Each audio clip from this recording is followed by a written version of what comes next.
저는 이런 책이 교과서가 돼야 된다고 생각해요. 대한민국의 경제의 역사에다가 주식의 역사에다가 부동산의 역사까지 이 세 개를 동시에 이 책 안에 넣었다는 게 정말 대단한 사실인 것 같아요.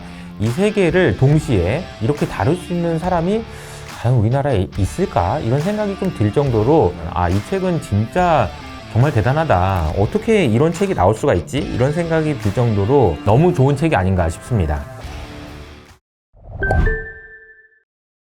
안녕하세요. 저는 이호석 아카데미 유튜브 채널을 운영하고 있는 이호석이라고 합니다. 대한민국 돈의 역사, 이 책의 저자이신 홍춘욱 박사님 같은 경우에는 굉장히 어렸을 때부터 증권사에서 일을 많이 하셨고요.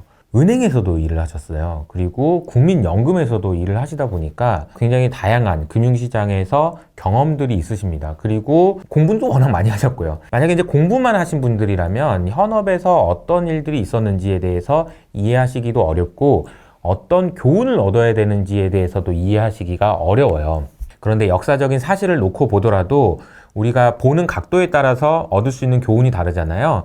근데 이제 이런 일이 있었구나 정도가 아니고 이런 일이 있을 때 이걸 하면 돈을 벌 수 있었겠구나 라는 것을 직접 시장에서 참여하면서 느끼지 않으면 이런 책이 나오기가 어렵습니다. 특히 이 책에서는 각각의 사건별로 내용들이 구성되어 있는데 그 사건이 끝날 때마다 이 내용은 이런 교훈을 줍니다. 근데 이게 이런 교훈을 얻어야 여러분이 돈 벌 수 있어요.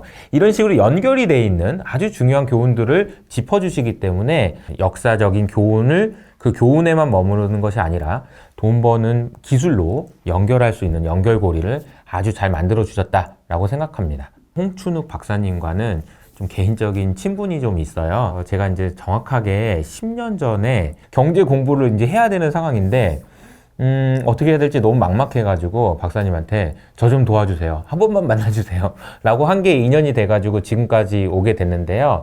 10년이라는 시간을 지나면서 저한테는 이제 박사님이 하시는 행동이나 글이나 이런 것들을 보면서 정말 많이 배웠고 그런데 박사님이 이 책을 내셨다는 얘기를 듣고 이 책을 한번 본 다음에 제가 박사님한테 한 말이 있습니다.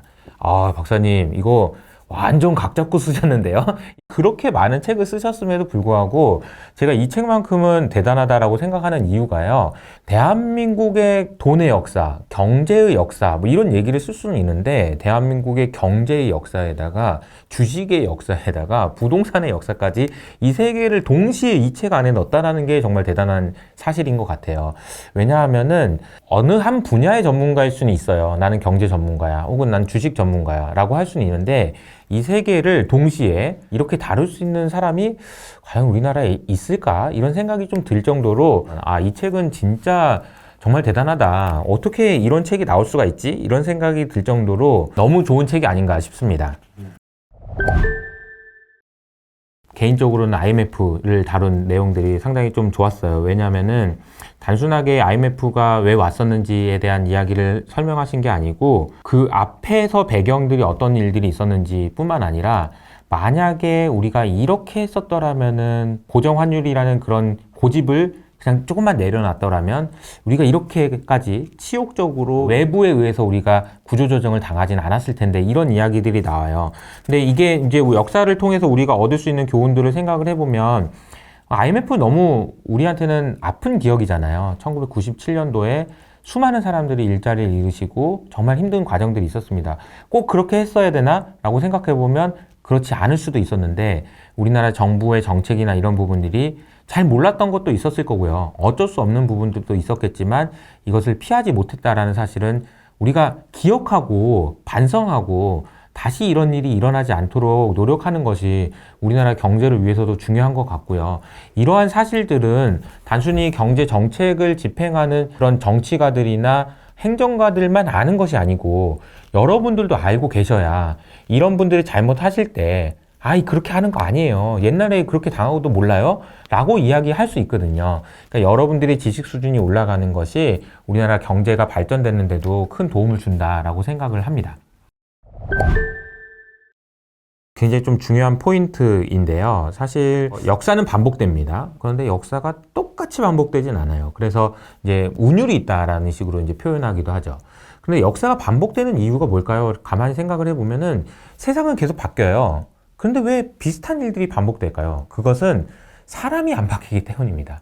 사람들이 하는 행동이 비슷하고요. 옆에 있는 사람이 좋은 거 있으면 따라하고 싶고 따라하는 것이 과도해지면서 버블이 만들어지고요. 안 좋아지면 또 막 한없이 안 좋아질 것 같고요.